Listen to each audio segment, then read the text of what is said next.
bahwa kekudusan tidak bercacat celah menjadi sama seperti dia agenda Tuhan, maka sesuai dengan 1 Petrus 1 ayat 20 dia katakan, ya, sebelum dunia ada, Kristus sudah ada. Tapi karena kamu dia turun ke bumi di zaman akhir. Ya. Jadi waktu dia turun ke bumi, mengajar kebenaran, mengajarkan Injil Kerajaan Allah sampai mati di kayu salib, itu demi umat manusia.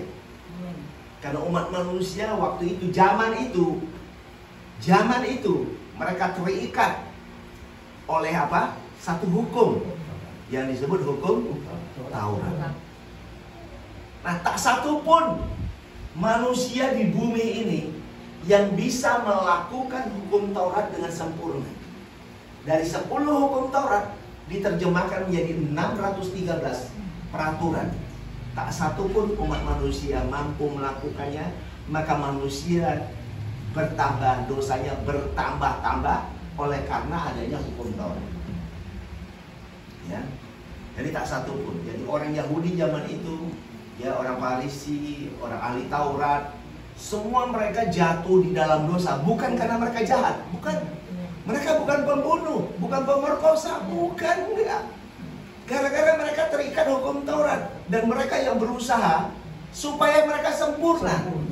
Enggak. Hukum Taurat adalah implementasi dari pohon pengetahuan baik dan jahat yang ada di Taman Eden, yang tadi dipegang oleh Adam dan Hawa. Nah, dan itulah yang diimplementasikan dalam kehidupan sehari-hari menjadi hukum Taurat. Nah, hukum Taurat adalah manusia berusaha sedemikian rupa melakukan kebaikan-kebaikan, segala sesuatu kebajikan, hanya untuk dinilai bahwa mereka sempurna. Dan itu gagal total. Maka Yesus turun ke bumi apa? Menjadi kutub hukum Taurat.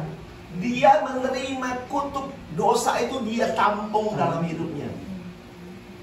Maka dia harus mati di kayu salib. Untuk apa tadi itu? Menggenapkan hukum Taurat dalam kematian. Untuk itu, saudaraku, kita tidak hidup di bawah hukum Taurat. Kita hidup di dalam apa? Kasih karunia. Jadi sebenarnya Alkitab itu mudah banget kalau kita ngerti. Ya, kalau kita mengerti. Karena cuma ada dua hal. Hidup di dalam hukum Taurat atau mau hidup di dalam kasih karunia. Nggak boleh jadi es campur. Ini nggak boleh campur-campur aduk ini. Hukum Taurat dengan ini nggak boleh campur aduk dalam kehidupan saudara dan saya. Karena hukum Taurat sudah tidak berlaku di mata Tuhan, tapi di mata pendeta banyak berlaku. Di gereja-gereja berlaku, di sinode masih berlaku, tapi di mata Tuhan tidak berlaku. Saudara, saya mau mengajak saudara, saudara jangan pernah berkata saudara orang berdosa. Sorry Pak Pendeta. Jadi kalau saya tidak pernah minta pengampunan dosa. Kenapa? Urusan dosa sudah selesai. Kalau Anda bilang Anda orang berdosa, Anda menyangkal karya salib Kristus. Loh, kalau Anda salah, iya salah betul memang. Salah. Misalnya ada orang koruptor, nggak usah cerita dosa, dia salah ditangkap polisi. Udah ada konsekuensi hukumnya, udah ada di dunia ini. Kalau ada orang memperkosa, dilaporkan tangkap polisi, ya udah itu hukumnya.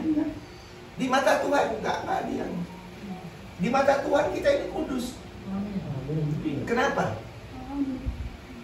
Upah dosa ialah apa? Maut. Upah dosa maut. Coba baca 1 Korintus 15 ayat 26. Jadi upah dosa maut. Jadi kita tahu nih apa maut. Maut sudah selesai oleh siapa? Yesus Kristus. Coba baca 1 Korintus 15 ayat 26. Musuh yang terakhir yang dibinasakan ialah maut. Nah, musuh yang terakhir yang dibinasakan ialah apa? Maut. Maut sudah kalah. Upah dosa ialah maut. Mautnya aja sudah kalah. Jadi Anda jangan bilang Anda berdosa. Maut aja sudah dikalahkan. Tadi dosa. Akibat dosa adalah maut. Mautnya udah kalah. Ya. Ya, maut sudah kalah. Sekarang baca ayat 55-nya. 55-56 juga. Supaya kita nangkap kebenaran firman ya. Hai maut, di manakah kemenanganmu? Ya. Hai maut, di manakah sengatmu? Sengat maut ialah dosa, Ya. dan kuasa dosa ialah hukum Taurat. Kuasa dosa ialah hukum Taurat. Amin. Kuasa dosa ialah hukum Taurat. Hukum Taurat di mata Tuhan coba Efesus 2 ayat 15. Sebab dengan matinya, sebagai manusia, Ya. ia telah membatalkan hukum Taurat. Ia telah membatalkan hukum Taurat. Dengan segala perintah dan ketentuannya untuk menciptakan keduanya menjadi satu manusia baru di dalam dirinya, dan dengan itu mengadakan damai sejahtera. Jadi dengan kematian Yesus, karena dia agendanya tadi mau menciptakan Anda menjadi kudus dan tak bercacat celah, betul ya? Betul. Maka dia harus mati di kayu salib. Ya, mati di kayu salib untuk apa? Karena sumber dosa adalah hukum. Karena hukum Taurat telah digenapi yang disebut dengan tetelestai. Semuanya telah selesai. Hukum Taurat sudah digenapi di dalam kematiannya. Jadi jangan kita kutik-kutik lagi hukum Taurat. Jadi saudara tidak hidup di bawah hukum Taurat. Saudara hidup di zaman kasih karunia, di hukum Kristus. Ya. Jadi saudara telah menjadi ciptaan baru. Baik orang Yahudi maupun di luar Yahudi telah menjadi satu manusia baru di dalam Kristus.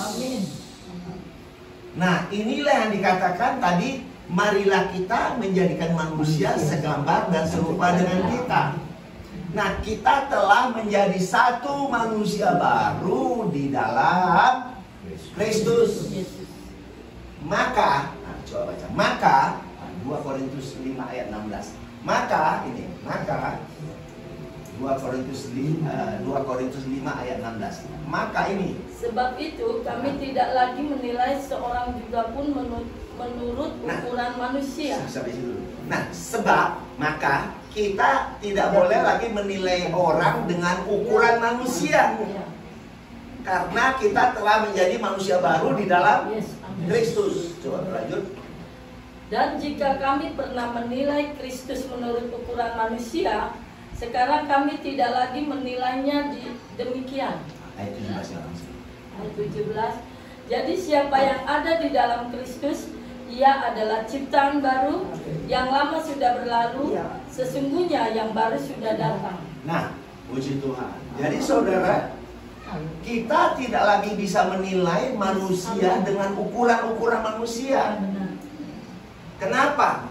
Karena kita telah menjadi manusia baru di dalam Kristus, yaitu manusia roh. Manusia roh yang hidup di badan ini. Ya. Yang pasti kita telah segambar dan serupa dengan Allah. Karena Allah itu adalah roh. Kristus itu adalah Allah yang roh. Dia waktu mati dikubur, dia bangkit menjadi roh. Dia kembali kepada kodrat kealahannya, yaitu roh. Jadi kita telah menjadi satu manusia baru. Dan makanya katakan, dan jika kami tadi bilang pernah menilai Kristus dengan ukuran manusia, sekarang tidak